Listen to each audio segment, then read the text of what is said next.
Good afternoon, everyone. It is great to be with you today. I have some very powerful information for you to use in the event that your school begins looking at HealthSmart.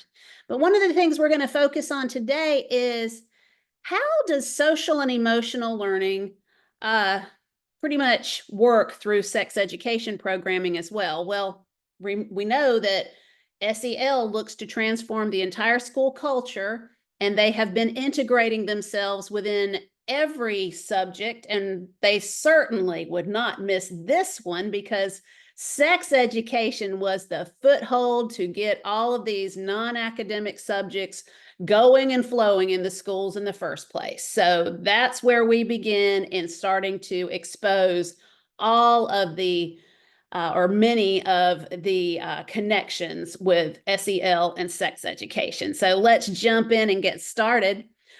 Today, we also want you to know that it is not a good idea to have your child in the room during this particular presentation. Even though HealthSmart is geared toward children, this gives you proof that you shouldn't have them around it. So there you go. So if you have a child in the room, I would get them busy doing something else. All right. Now, here's the other thing, the agenda for today. We're going to go over pedagogy, the method in which things are taught, and we're going to also coin some of it as pedagogy, just to keep it creative. Also, we have the Castle 5 mentioned here because Castle 5 combined with sex education is completely dangerous, and it's what's going on even in the ELA classes, English language arts, and all that. So I've got examples for you and proof that this company's integrity is lacking.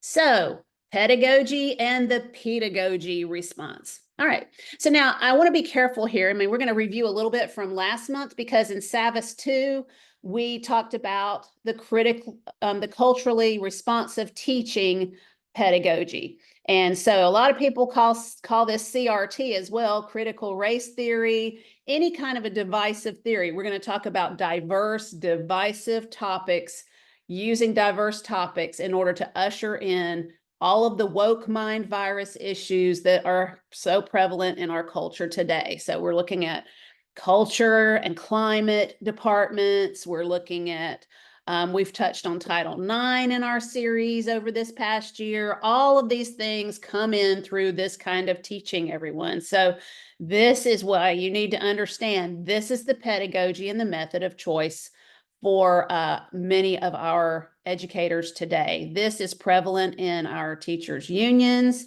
It's prevalent in just most all of the leadership, whether it's the federal Department of Education or your state, it's there, okay? So culturally responsive teaching in a nutshell just means what you're reading here on the screen, that they use the students' experiences. They speak through their own language and they try to relate to them and get others to join them.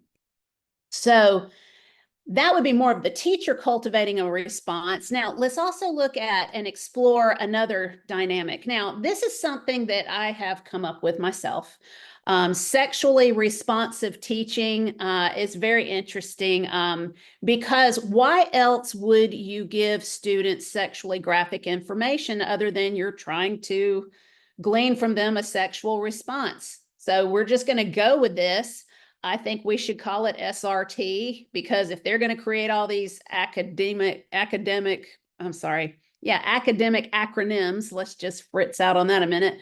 If we're going to have all of that, we might as well have our own terms as well and use them in our toolbox, okay? So parents would probably respond to this like it's grooming pedagogy. And I'm just going to go through these slides quickly. You'll have this when we have our post of the webinar later on to refer back to, but you'll have this all written out much, in a more precise way on these screens as well. So, all right.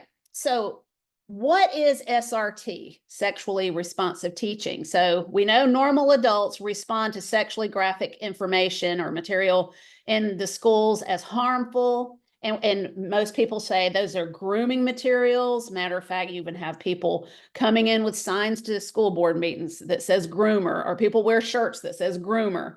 We think that's what these kinds of materials are designed for. And this is the reason we have parental consent laws. So this is for desensitization. When you desensitize a child, you can control them better. So usually young children have a natural they totally do not respond usually to a sexual advance, or they would think that it's repulsive or even say gross. But the more they're exposed to this, the more they will respond and become desensitized. So sexually responsive teaching tools like graphic library books or digital curricula are assigned even now in the core classes, producing more and more opportunities to inculcate these kinds of things in the minds of the children. And so when we ask ourselves why, that's why. Desensitization. They want to desensitize your child. So let me give you a prime example of this, that they are using this in the digital curricula and that this is why it's happening. So let me just show you this particular video real quick. And I'm 15 years old. For 11 of those years, I lived in the Dominican Republic. 3 months ago, my family and I moved to North Carolina and have me enrolled in the highly rated Athens Drive Magnet High School. I was very excited for this opportunity until last Friday, that is, on Friday the 13th, my English honors class, my teacher assigned the class to read a story independently and then come together into groups and discuss the story and answer some questions. There was a part in this story that made me feel very uncomfortable, and I looked around and saw the same expression on other students' faces. We all had just read the following. It was not the summer you fell in love with your cousin Doozy, because that happened just a few summers before, when you both wiggled into the tiny space behind Grandma's garage, and you tried to fit what you both called his banana into what you both called your tomato, but neither of you was sure which was the right hole. Even after reading again, it makes me feel very uncomfortable. This graphic, ancestral sexual language should not be taught in any class, much less an honors English class. That day I came back home from school. As per usual, I told my parents about my day and the things I did. I showed them what I was taught in my English class, and they were as outraged as I was. This incident got me thinking. In my Helpful Living Honors class, I am being taught about brain functions and development. I was taught that the teenage brains, like mine, are not fully developed yet, and that we must be careful about what we engage during these years. Based on this logic, I am a teenager, my brain is not fully developed, and I should not have graphic, ancestral, sexual content taught to me in my classes. I am deeply bothered and deeply disappointed. I have decided to leave Athens Drive High School because I should not have to deal with pornographic, ancestral, sexual content taught to me in my classes. Thank you. So there you go. Taught to her in her class with a graphic library book. This can be taught. I mean, we've covered Newsella. We've covered some, I mean, everyone knows about these library books too, where they're taking the excerpts of these library books or the excerpts of some kind of a news article, and they're implementing them in the class, in the assignments, okay? So a lot of people are like, why are these kids not having homework anymore? That could be the reason. But anyway, these kids that have great relationships with their parents, like this young lady, apparently did, she went home and told her parents, and there you go. So that's a good thing to think about, right? All right, so now this particular book, you can see who the name of the book was Tomorrow is Too Far. And this particular lady, a little lady here too, this past month, actually this past week, Pastor John Amanchukwu, try to say that name, John Amanchukwu, anyway, he ended up going and representing the just righteousness in that school district, ended up getting arrested even. But anyway, he's also got a movie out. You ought to look him up. It's a great thing how he's going around to all kind of different schools with Charlie Kirk, and he's pushing back against this kind of stuff. Now, one of the things that she said in her video, if you look at the bottom of this screen, it says, students read independently and then discuss in peer groups. Now, I know this isn't health smart sex education that I'm talking about right here, but I'm letting you know that these sexually graphic things being taught in the schools and how you go in peer groups, that's SEL, because that's what we talk about in the 5 competencies. So these would be, I'm going to show you guys some startling lessons that happen in Health Smart. And these are some of the things that will blow your mind as far as the health terms that they're using and what they're doing with health terms in order for the students to learn what they mean. So if you look over here on the left side of the screen and you see lesson 4, healthy behavior, treating others with respect, health terms, and they're teaching every kind of thing that you can imagine with gender identity, gay, bisexual, cisgender, asexual, gender role, heterosexual, homosexual, identity, lesbian, pansexual.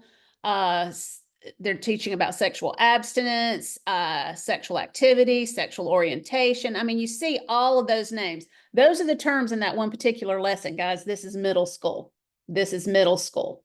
Okay.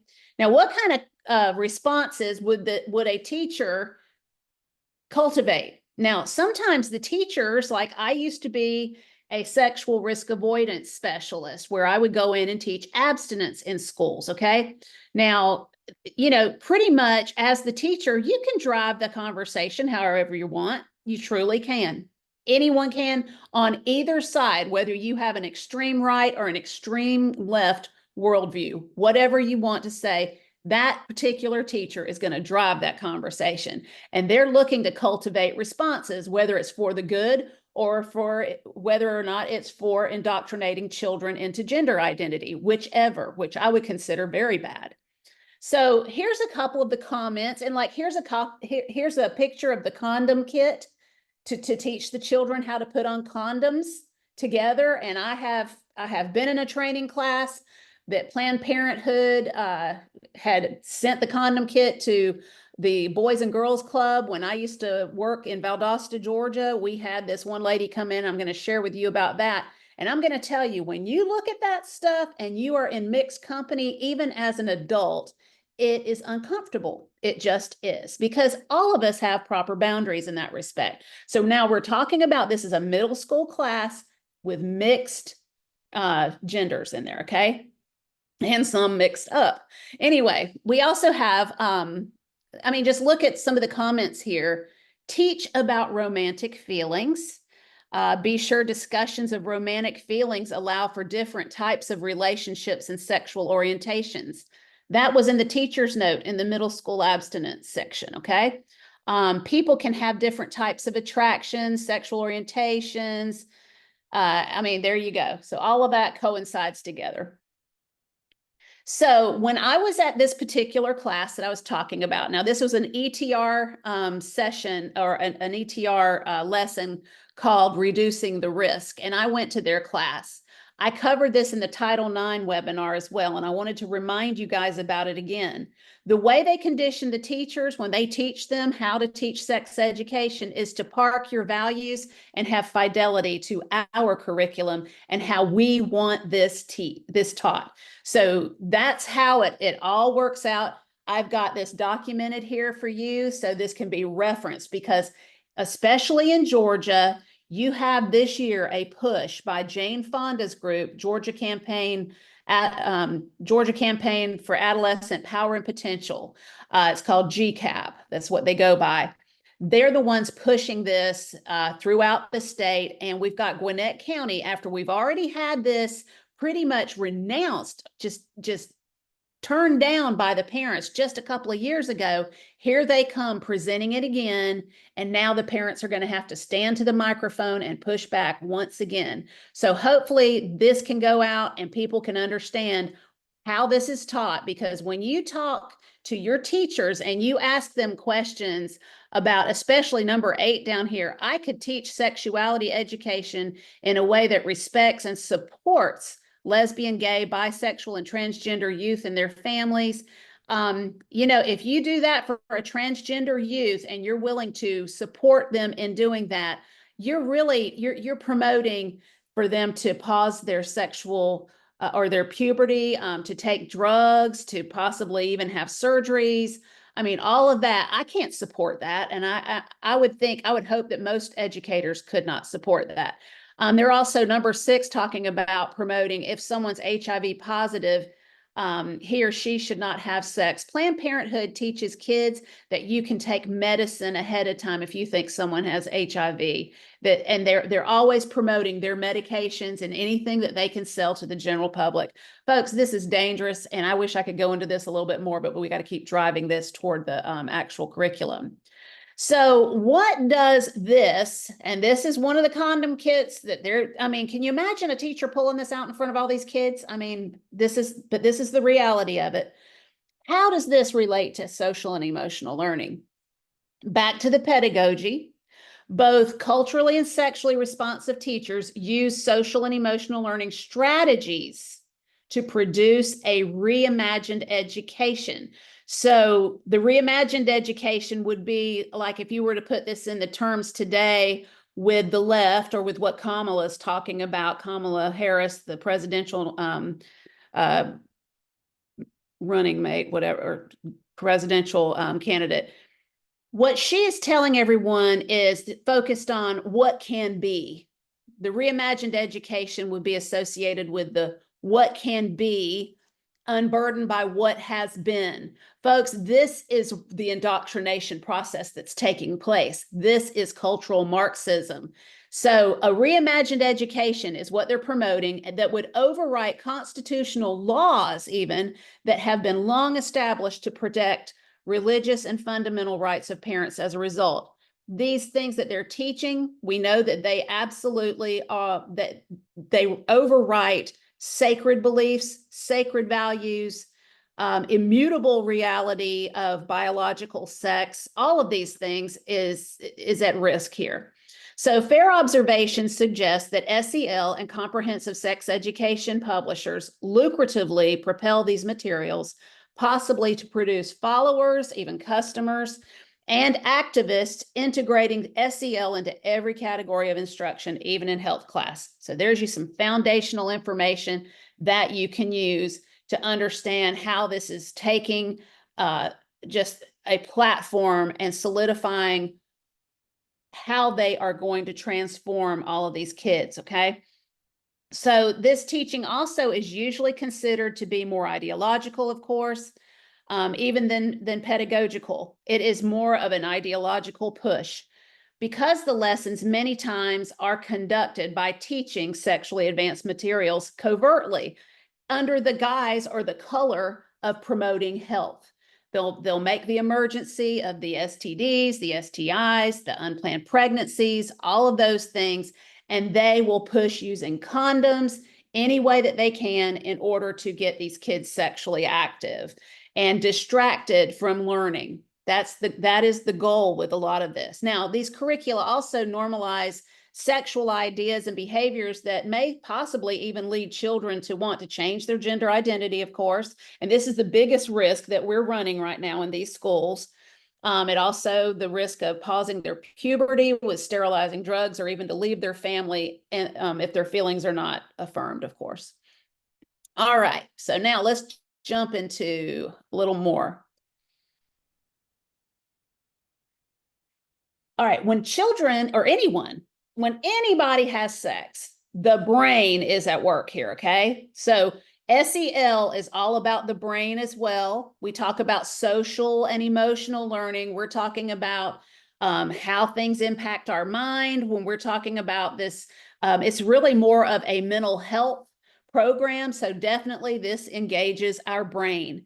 And oxytocin will come when you produce kindness, you produce a lot of videos that play on the empathy of children, but it really impacts you if you talk about sex. Okay, that's when oxytocin, dopamine, all of these bonding kind of hormones will bring you back for more and more and more. That's the reason why pornography is so addicting. Okay, so really the largest sex organ you have, of course, is your brain. That's where all the magic happens, and that's where all of these hormones come in together, and they produce bonding And this is why it is so risky when that's one of the reasons they want to pervert, is they want to bond that child's mind and that thinking not only into being sexual, but also into bonding with a family connection with whoever's going to be leading them in these discussions, these culturally responsive teachers. If you'll notice those American School Counselor Association videos that I've had in the past, they talk about how counselors are the master manipulators. The master manipulators. That was what was told in that particular video. And if you don't have it, just look back in the Castle series and you can find it. But now let's take this another step further.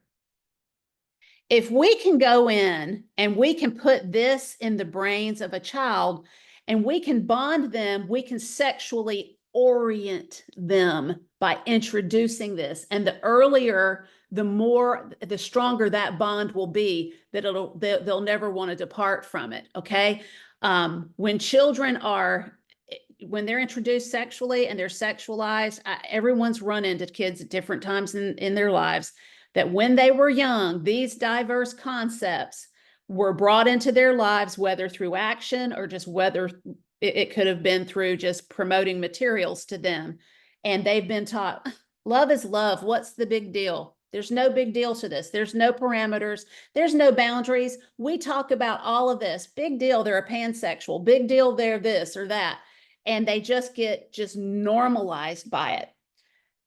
Here's one of the screens that they have for one of the teaching screens that they have while they're doing this. Let's just normalize the fact that we don't have male and female anymore. We have a person with a vagina and a person with a penis. Let's just teach it that way to them, okay? And then what questions do you have about the information? Like, all this is information. This is the what can be, okay? When you teach like this, unburdened by the what has been, which would be religious values, traditional values, family values, anything like that. Do you see the cultural Marxism at play here? This is what HealthSmart drives, okay? So that's part of what that is as well. Now, how are they doing it as well? Well, doesn't take much to figure out. Phones, social media, and these two teaching pedagogies, all coupled with the 5 Castle competencies. We have a 422% increase in transgender kids. We all know it's growing exponentially. This lady, Jean M. Twenge, okay, see her name? She just posted this last week. If you go in, follow her on Substack, she's got all kind of great information about this. I think it's $5 a month to subscribe, but I mean, you can do it for a little while and if you don't want to continue, but she's got some powerful information about this. So you see that HealthSmart is promoting this, and this is one of the ways you can push back, is by using her work and pushing back with that information, because between 2014 and 2023, this has been climbing, but you see in 2020, it spiked, right? That's when this digital curricula started coming on the scene full blast, okay? Also, it's because they were at home for a year on these social devices. Remember I said social media. This is where your worldview is being rocked. These kids over this time, this is between 18 and 24, this has been going on. Can you imagine how much more it's going to be going on if you measure it from 2020 to 2030, which is, a lot of plans are supposed to come together for education by 2030. All right. So the Castle 5, the transformation process, folks, that is what they're after. Full transformation. They even call it transformative SEL. So all of these names, these words, they mean something. And this is definitely where your worldview meets education. Now, if you put these spectacles on your nose, your family worldview is in the right lens, okay?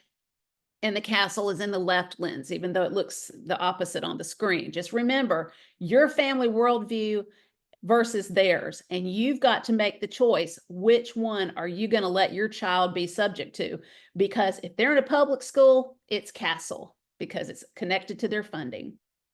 All right, so when I went through and I wanted to get a clean copy of this particular social and emotional learning competency screen in order to have this in this program. So when people wanted to share this with others about HealthSmart, that they would have it all in one compact place. Social and emotional learning competencies, in that particular program, that this is one of Castle's slides that they have for people to use, and I've got the link down here that you can use to find it, their whole program if you want. But I didn't notice before I did the Castle series that they had these tiny little notes at the bottom, and you could just scroll in this tiny little box. Well, and it just, I thought, wow, I'm so glad that I did this because it proved everything that I've been teaching. They say, while we define each core competency separately, they're all connected and related to one another. So remember when I taught this before, of them using these diverse cultural contexts and everything, that we ended up, when we used it before, we just ended up saying, well, this is a conversion tool, just like in the Baptist churches or any other churches, they might use evangelism explosion or the Roman road method to lead someone to turn to Christ as their savior. Well, this is their conversion method of how to turn a child into a little cultural Marxist, basically. When you read you'll see all of the red writing here. Those are all indicators of communism. Every bit about this, every single word. So all of this is right here for you, and you will have these slides where you can present any of them that you want, or you can present it through this video. But folks, when you look down here at this last beacon, listen to this one. This is when they get the full transformation, when they've gone from introducing a lesson to putting a child to write about it themselves, but then putting them in a group for a little struggle session with other kids that are buying into it. And their, peer pressure is just looming on them. This is where that responsible decision making, full transformation issue comes into play. Responsible decision making is how we make caring and constructive choices. So they're going to jam this kid to think that they're not caring if they don't go along with the crowd, right? So, but get this, we make caring and constructive choices for ourselves and for others. And for others. Folks, this is the collective, and this is a socialistic method, okay? All right, so let's keep going. Remember, we talked about love is love. This is where they're going with it. They're going to keep going back to it, back to it, back to it. And is your child prepared? And are you even prepared? Think about when you see on social media, people are saying things that really aren't true about what true love is. I mean, on Christian posts, I see this. And it's hard to defend what the Bible says about what's going on with sexuality sometimes, because it is a complex, it's very complex.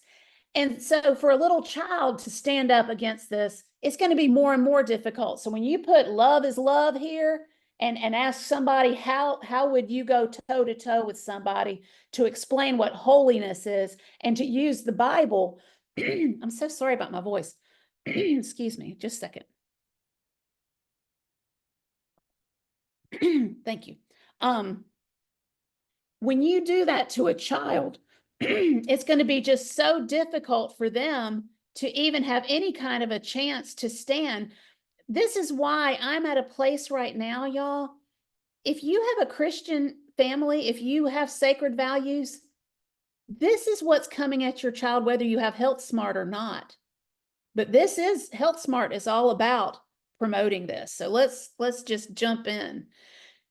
Recognize that information orients children. So you give them the information, you introduce them. There's that conversion point. Remember the second one? You're going to have the values replaced by the thoughts of other kids. It's all group therapy, application, transformation. So we've gone through that. In HealthSmart and in sex education, here's your diverse sex education topics, whether it's bisexual or where dads should be able to adopt a child, gay marriage, whatever it is, whether or not you should be able to cut your breast off if you're a girl. And traditional marriage, it's in the background now. It's just faded off. That's your worldview, faded off into the background. Okay, that's it. HealthSmart has this all laid out in their on their website about how they support social and emotional learning, how that is all done. So that there's their admission that they're using this as a conversion process, and that is what it is. All right. Also, you will notice that there are 2 PDFs that you can download about their mental health programs on their website. So you need to go to etr.org and find some of that. That will give you additional information if you are in the area there, if that's coming to your school. And that's what their program, that's the cover of their booklets, what they look like. So they're all about it. Now here too, you can find out how your school can buy it, what formats it's going to come in, whether it's printed or whether it's digital. If it's digital, y'all, if this is digital and your child, if you think that they're going to survive this particular kind of a lesson, this one to me, it's more dangerous than just a basic SEL lesson. They are fully engaged with the sexuality and every single gender identity issue. This is one of the most dangerous things I've ever seen in a school. And I'm just going to tell you that. I've seen plenty. This is more dangerous than any other. So understanding and going back through these slides, reading every single one of those levels that I talked about a minute ago that I had found in their fine print, all of that, all of this stuff right here, looking at how that works, that's what you need to study when you go toe to toe with your school superintendents and tell them that you do not want this in your school.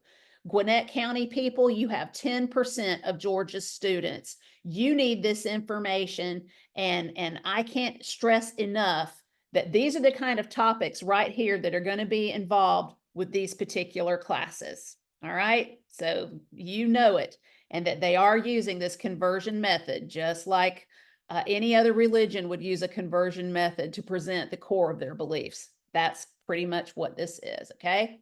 So if you put that on a digital, your child won't have any chance of getting around that. Then you need to find out, is your school going to use ETR's evaluation services? That's even more chilling to me, because ETR, once you find out about where they come from, that I'm going to share with you by the end of this, you will understand even a little bit more as to why this should not just be rejected. This should be absolutely just, this should be banned from public schools across this nation. This should be eliminated permanently. So here's Texas parents standing up against HealthSmart, and they want choosing the best. Choosing the best is an abstinence curriculum, and that's what Gwinnett County currently has right now. Choosing the best, I'm certified in it. It's great. They've got some really good ways to talk to students, which you will see in an upcoming video right now. Issue, specifically about reducing the risk of sexual abuse. This is important to me because I'm a childhood survivor of sexual abuse and rape. I'm also a mother to 3 girls, aged 10, 7, and 5. I looked at 3 programs: HealthSmart, Goodheart Wilcox, and Choosing the Best. All 3 do well with explaining sexual abuse and violence. However, there are significant differences in the way they teach students to reduce their risk. Choosing the Best teaches both refusal skills and about consent, making sure students know that consent must be clear, coherent, willing, mutual, and ongoing. They also teach what doesn't imply consent and when it cannot occur. For example, when someone's drunk, incapacitated, or a very important one, underage. Students learn that sex without mutual consent is sexual violence, and it is never the victim's fault. There are excellent, thought-provoking videos featuring real people to illustrate the human element in this issue. In contrast, HealthSmart and Goodheart Willcox teach affirmative consent to students as young as middle school. This is simply how to say yes or no to sex and how to negotiate which sexual activities you will participate in and what type of contraception to use. This makes kids think that it is okay to have sex at their age, as long as they and another person agree. Children should be respected as sexually off limits. The sexual abuse I suffered was not only wrong because I did not consent to it, it was wrong because I was a child. Out of all 3 programs I reviewed, only Choosing the Best emphasized this fact and made sure that students knew that they were not ready for sex legally or emotionally, and that this needed to be respected.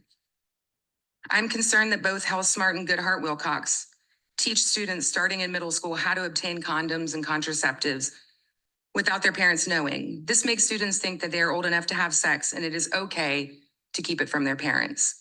This is exactly what sexual predators do. One of their tactics is to make kids think that they are old enough to participate in sexual activities, and then they teach them to keep it a secret. Another concern, HealthSmart has very graphic illustrations of external genitals in all student workbooks, and as slides, teachers show the entire class. I believe this would be very traumatic for a sexual abuse survivor to endure seeing this, particularly in a mixed classroom. Goodheart Willcox is no better. It explains in graphic detail about both sexual arousal and orgasms. How would someone who is abused respond to being in an environment where this is being discussed? How does this content affect other students? Why is it necessary to teach this? I ask you to say no to HealthSmart and Goodheart Willcox, and I encourage you to choose Choosing the Best. Thank you. Gwinnett County had quite a fight a little while back to try to keep this from being put in their schools. They wanted to force this through before. And this lady beautifully described the comparison between the abstinence curriculum versus the CSE, Comprehensive Sexuality Education curriculum.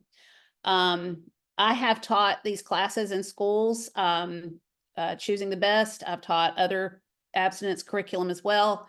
And I've seen kids that are triggered just from talking about it in the first place in a more proper context. So I can't imagine what they would do if they start talking in the way that we're about to show you. So here are some of the examples of HealthSmart.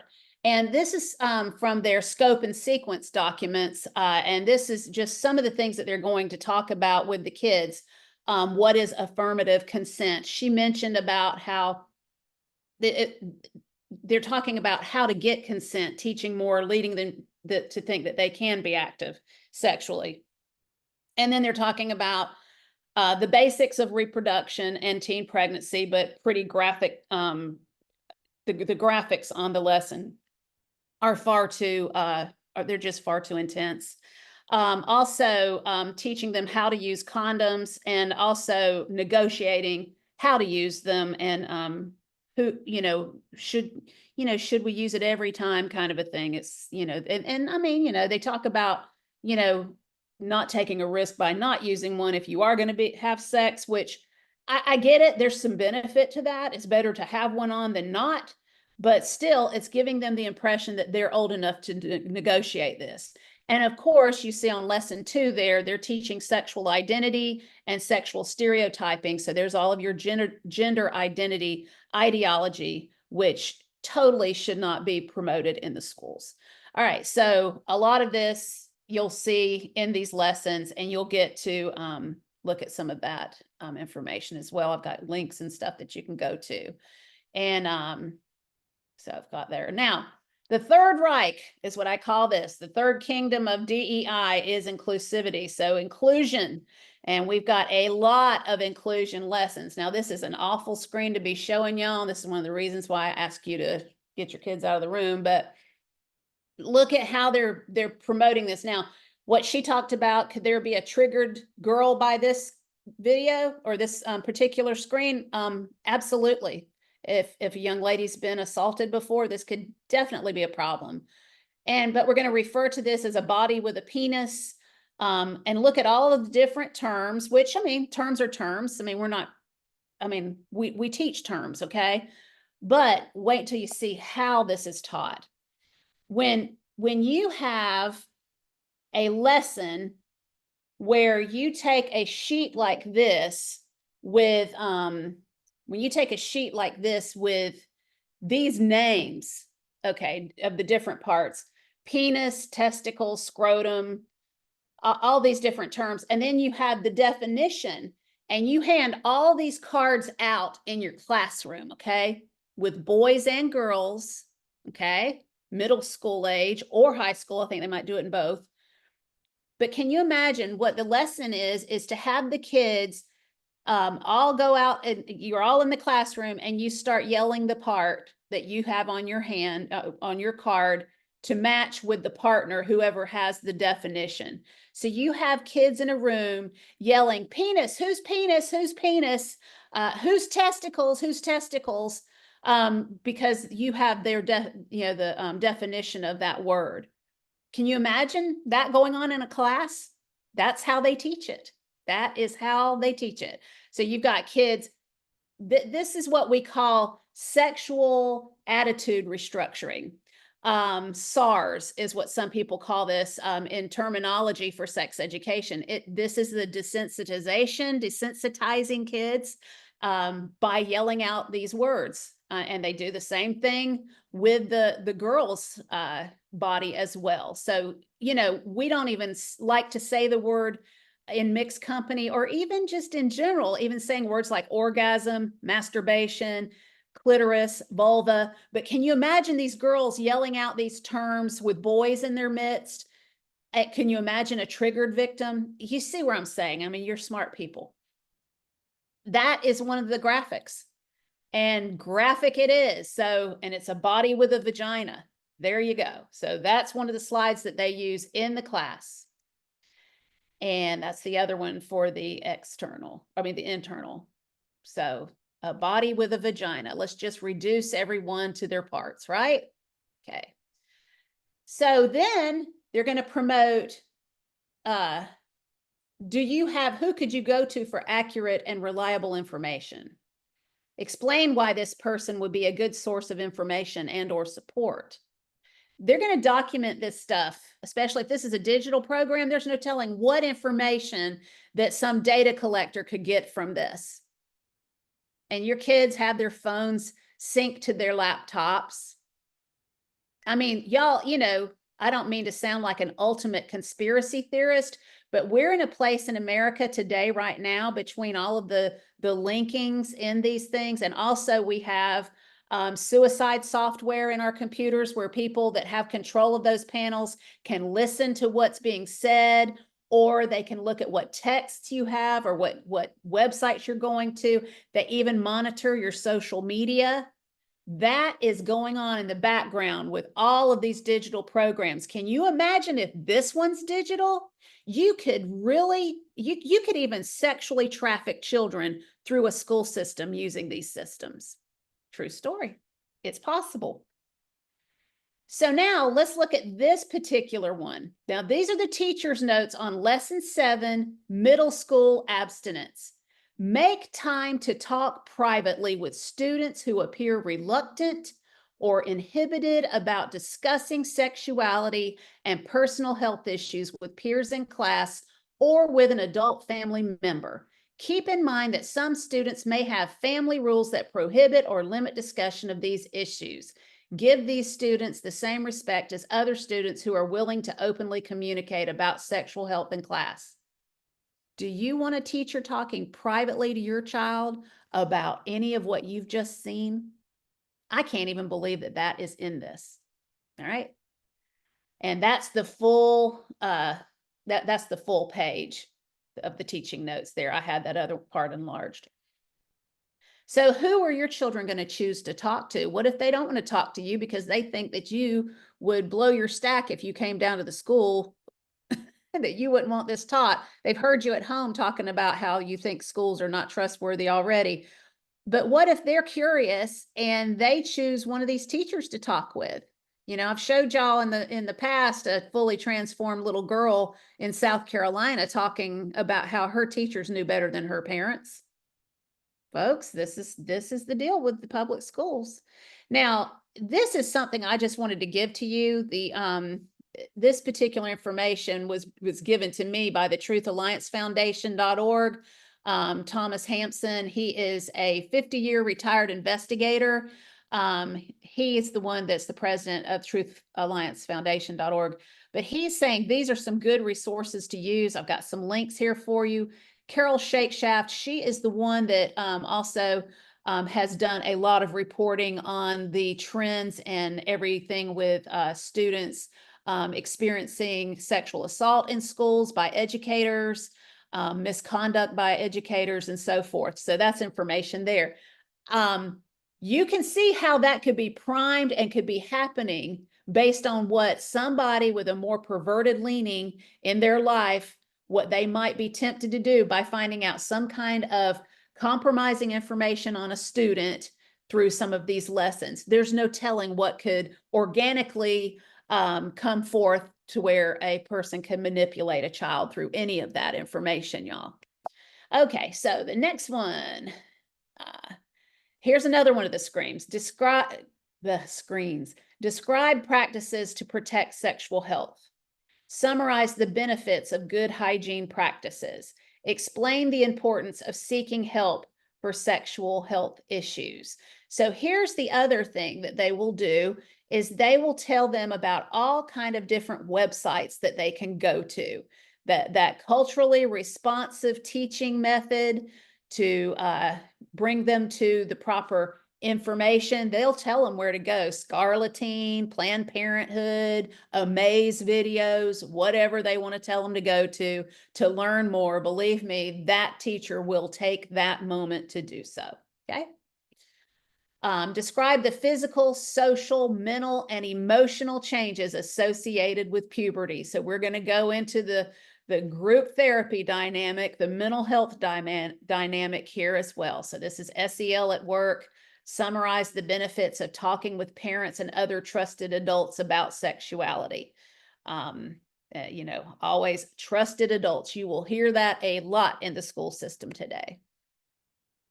So now let's also talk about this particular part about gender identity ideology. This is another one of their screens. Other people's sexual choices, feeling of attraction toward others, or gender identities may be different from yours. Why do you think it's important to respect the different ways individual people may express these aspects of their sexuality? What might be the benefits of respecting these differences? This is where they're going to get into conversations, open this wide open so kids can see what will happen to any kid that's brave enough to say something about, well, I don't believe in that stuff, and watch them get annihilated by the ones that do. That's what happens generally in these conversations at school. All right, another thing. It's just more about sexuality is about more than having sex. That's where they're going to talk about your sexuality is anything you want to make it in your brain. It's what can be unburdened by what has been. That's pretty much what that is. So now let's discuss really quick about the lack of integrity about this company. You are going to have an entire dossier that was presented by some good parents in Texas that had gone and initiated with their school saying, we have word that ETR came out of Planned Parenthood, and it did. The Santa Cruz Planned Parenthood is where ETR was born. One of the few things born in a Planned Parenthood clinic, and to make it out alive, I guess. So anyway, for years, they have been covering their connection with Planned Parenthood, and these people had gone in and they found all kind of microfiche documentations about the origins, the articles of incorporation, and all this information about this company. And you will see where this particular company lied to a school district, who in turn lied to a parent that they have never been part of Planned Parenthood ever before. And it blew up in their face through this particular information. The other thing, I mean, and you have all of the proof of that, and it really is neat to go through and read it to be able to understand the extent to which over the years they've covered it up. Because now ETR, remember, if you were on my Title IX presentation. They've crossed the line with Title IX. I talked with you about this was the particular company as well that is teaching children how to I'm sorry, teaching children that they can sue people that don't use their pronouns or whatever in the schools. So this is that Title IX push and everything. So I just want I should have had this pulled up really quick. I want to tell you that one of my friends has access to this particular Title IX information. And what they teach in the first lesson in every age category outline is what gender really means. And then in lesson 2, they talk about examples of sexual harassment that involve gender identity ideology. And then in lesson 3, they're teaching children how to file formal federal complaints. So that is the lack of integrity by this company. It shows where they've shared their address, all of this, that they are associated with Planned Parenthood. I have the proof that ETR HealthSmart is connected with Planned Parenthood, plain as day, right here for you.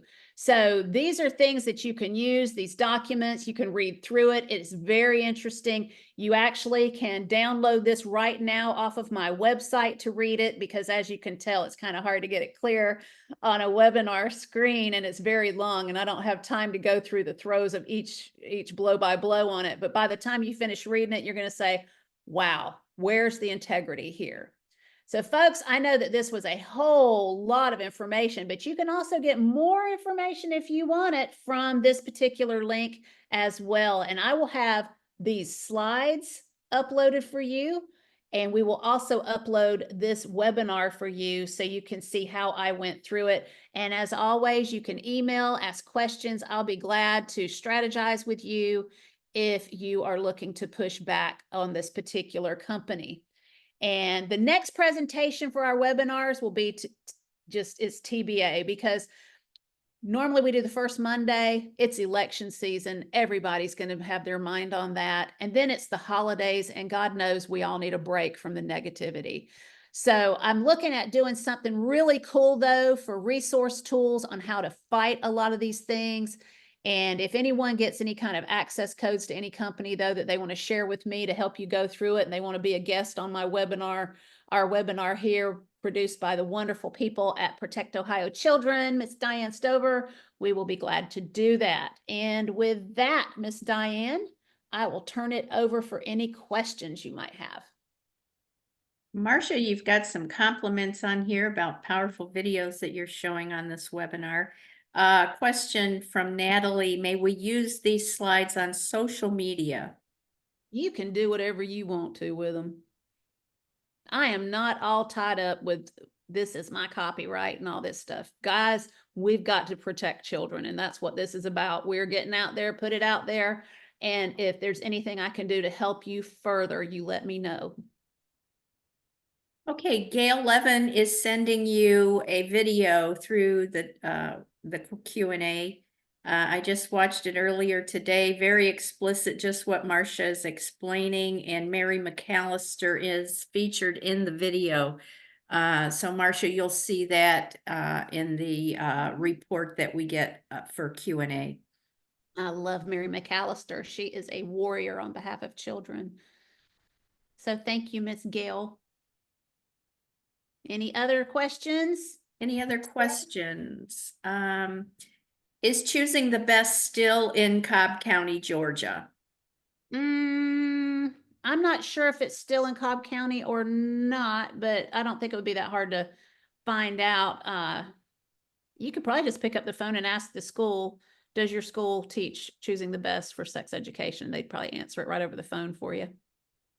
If you're a parent, you could go in there and just ask them what they teach and that you'd like to see it even. But choosing the best, it is good. But I will say this, and I was certified to teach it, and my goodness, they've got a great group of people working hard to produce this for students, and they are producing to help cover for some of the younger ages too now, I think. But choosing the best. I mean, if you've got to teach it in the school, if you can't get your kid out of public schools, and see, Georgia law requires that it's taught, that sex education is taught. It is the very best one to have. But even yet, you can opt your kid out. So either way you want to do it, it's best taught. Sex education is best taught by parents. And parents can get their hands on some of that. I'm sure if you called Choosing the Best, they would help you teach it yourself. So they're great people. I can't say enough good about them. More comments. These are great presentations. Thank you. You're welcome. Linda Harvey, it seems that requiring a school to have only printed material in sex ed might be a good way to start. What do you think? Absolutely. I mean, this putting it on in digital format, and especially if you have a company like this, I mean, if you go to etr.org and just start reading their blog, you will know you don't want their evaluation on your precious child. And who knows what they do with that data? Mary Clausen says, I believe Choosing the Best is still in Cobb County, but we need people to get involved in Cobb County to keep CSE out of the county and need parents and teachers to be on the SHAC. Sexual Health Advisory Committee. Natalie is saying making the info usable, digestible, shareable is key and personally where I run short. So again, thank you for providing these resources. Oh my goodness, that's exactly why we want to do it. Thank you so much. And I want to say something else to you. Mary Clausen does a lot of good work in helping us understand a lot of this too. She has really benefited me as well. So y'all reach out to Mary as well, Mary McAllister as well. I mean, my goodness, we've got such a good group of workers together on these things. So we've got to promote what we're each doing. You know, we've got to. So feel free to use these slides any way you see fit. Get the word out, protect kids, and pray to God for wisdom, because that is where we're at today. We have got to help each other out, get the word out. Holly says, can you point to any type of legislation that has been beneficial to blocking CSE in government schools? I'd have to think on that, Holly. Let's do a Zoom call sometime. You know, I can comment on that about what has been done in Ohio. We have a law on the books now that requires school districts report annually what they're teaching for sex ed. Some of them are not forthcoming, but it has opened up quite a bit more transparency around that. And we also have a law on the books that requires an opt-in situation. So opt-in is a good way to put this into legislation. Opt-in is the best thing to do, because that way your child will not get this information unless you want them to. And boy, I tell you, these legislators fight against opt-in, because the Department of Education in most states will fight against it as well. So be prepared. You've got to get a big push behind it, but it's doable. It is doable, especially once you show them these videos and you show them how, if you go to my Castle series on parentsonthelevel.com and look at the webinars there and understand how Castle works, because what I just did today with that Castle 5, I flew through that. It's really to your benefit if you read all those screens, take in the other part that where I taught it in the other webinars. It'll help you understand it.